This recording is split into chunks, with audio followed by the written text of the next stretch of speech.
Hello guys. Good morning. Good morning. SR Family Vlogs, no. Nais ko lang po i-share, no. Yung patuloy naming binibili, guys, no.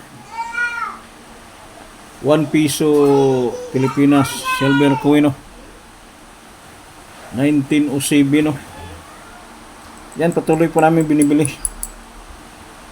Non-magnetic yan, guys, no. No, non-magnetic.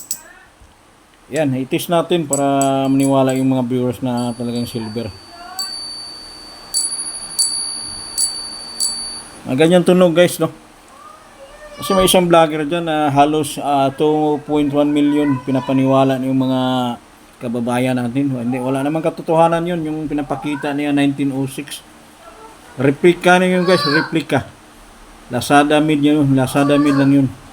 Pwede po tayong bumili sa Lazada, 100 piso lang yun, no. Tapos pinapaniwala niyo yung lahat ng mga viewers na siya lang daw may hawak, nabili na 1 million. Sus, Mariusip.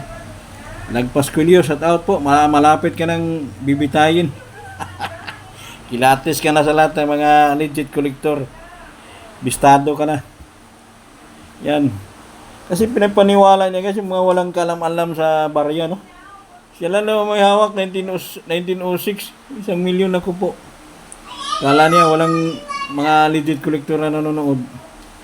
Binapabati ko sa nga siya dyan ni yung isang YouTuber. Hindi ko na po babanggitin, no. Yan, patuloy po namin binibili ng guys, no.